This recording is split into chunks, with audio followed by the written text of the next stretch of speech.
Welcome to Storytelling.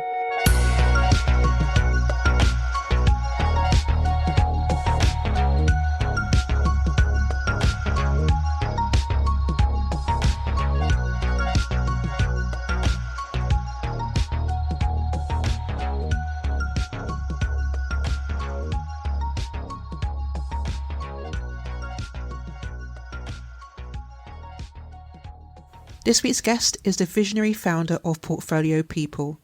She has dedicated herself to a mission close to our hearts, making portfolio careers accessible to all and reshaping the way we perceive work in the modern world. With a rich and diverse background, encompassing consulting, contracting, committee roles, and an unwavering commitment to personal and professional growth, she stands as an undisputed expert in the realm of portfolio careers.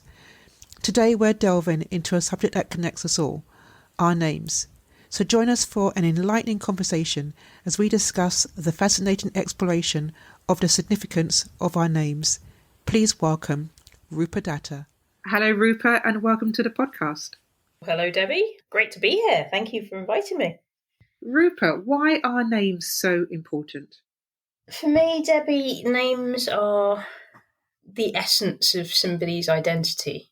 I was given a name at birth, and I'm sure there were debates between my parents. You were given a name, and someone's name is their primary calling card. And the pronunciation of names are really important. Yeah, absolutely. And I think the circles that you and I have moved in for the last few years, very international, very multicultural, having been born and raised in London as well. That makes a difference. And I think it's important, if a name is unfamiliar to you for whatever reason, to make an effort to try and learn it, whether that be through Googling or asking somebody to leave you a voice note. Or if you're not sure, try pronouncing somebody's name when you meet them and ask them if it's correct. Yeah, I totally agree with you. One of the things that I always do whenever I meet someone for the first time, I either ask them, can you pronounce your name? And I practice it with them so that I get it correct. Or if you're not too sure, you just ask someone. And I think it's really important, whether you're talking to someone on a personal level or you're speaking with someone on a business level. Why do you think people find it so hard to go through the process of asking for clarity on their names? That's a great question. I think I can come at it from different angles from what I've probably observed. And maybe on one level, there's a fear of getting it wrong and being embarrassed by it. There's a fear of the unknown and unfamiliar. But, if I'm being frank, I think there's also some truth in maybe laziness and expecting, for want of a better phrase, foreign and unfamiliar names to adapt rather than the other way round. And as you're aware, I run a networking business as one of my various hats in my portfolio. And I have seen on all too many occasions, there's one that stands out for me from a few months ago, an Eastern European lady being one of our events. And I happen to know the country she's from, and I could tell that she'd shortened her name or edited it so it was more familiar to others in the room. But when I went up to her, I called her by her name, and she was surprised that I knew what it was, and I actually invited her to own it and use it a little bit more. So I think we've all got our own part to play here in understanding the importance of a name, educating and upskilling people, and reminding everybody that the importance of why. I think that's really important because, as you and I know, there's lots of people who westernize their names so that other people can find it easier to pronounce it, or they change their names completely. Suddenly you've got an African or an Asian sounding name or an Eastern European sounding name being changed to, I don't know, something like Tom, for example. Yeah. When really it's about allowing you to be your authentic self. And as you say, to own being your authentic self, which includes using your name, using your given name that means a lot to your original culture. Yeah, I couldn't agree with you more. I think I should actually ask them, but I know on some level, and I do really like my name, but a lot of people even meet me and Rupa being 2 syllables, that's quite easy. I do get asked quite often, what's it short for, or is that my full name? And I know on some level, I'm glad my parents settled on this name, but my father did make this decision based on the fact that he wanted it to be easier for people in Britain to say my name, as opposed to, I think, one or two of the other proposals, which, in fairness, I'm glad they didn't settle on, would have been harder. And I'm sure it would have been abbreviated and changed in all sorts of different ways. So, yeah, owning your identity is really important to me. I have the same problem, believe it or not. My name is Debbie, but a few people have called me by other names, which I don't want to share right now, so I don't want anyone else to pick up on those other names. It's like, no, just call me Debbie.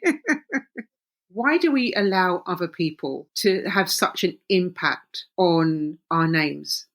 I think there's so much here that we can unpack, and maybe one podcast episode is not enough. But a lot of it is going to come down to conditioning, where we were raised, how we were raised, what communities we may now live in, and whether we've had to emigrate. Again, someone you and I know quite well. And you and I have also talked about African names and how they have been lost in generations for one reason or another. And that's possibly something different to, say, Indian names not being changed. But there's a lot of work to do here in terms of education and us all being allowed to find ourselves, for want of a better phrase. I'm going to catch myself here and say it's also okay if someone doesn't want to find their name or doesn't actually care if they're called something different, because that's okay too.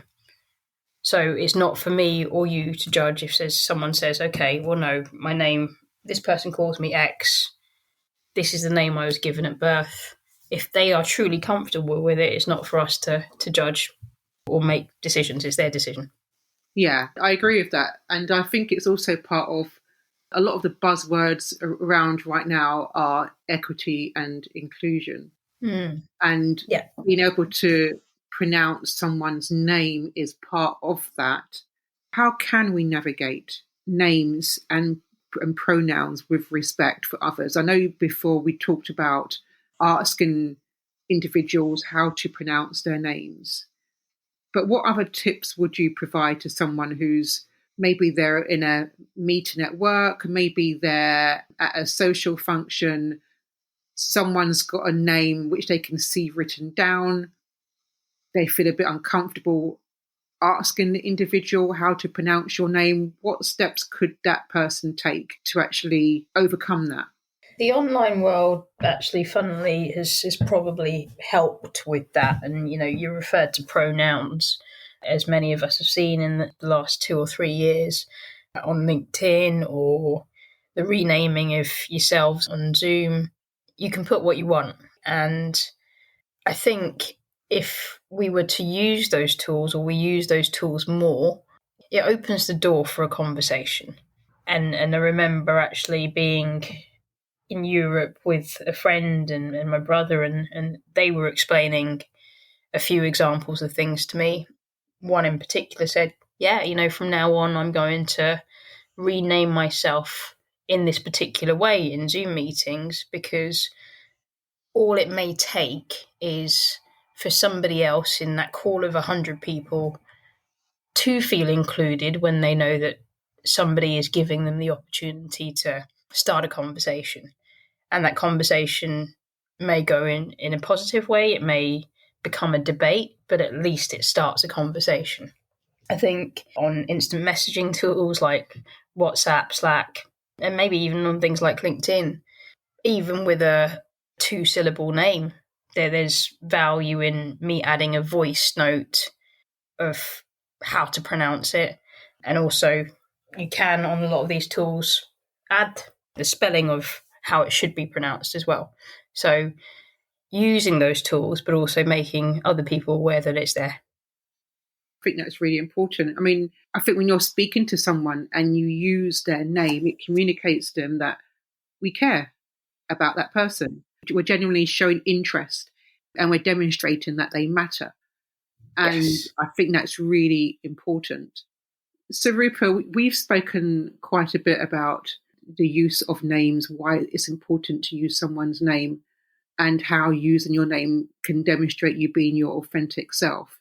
But if someone hasn't used their name for some time, or they haven't used their authentic name, what tip would you provide to someone who wants to say, you know what, my name is, if I use a name like Abimbola, for Yes. example, and people may call this person Bola for short, and this person wants to use their name in full now, what advice would you give to that person? I think, you know what, the fact that they even want to is a fantastic start. And my question would be, why did they not in the first place?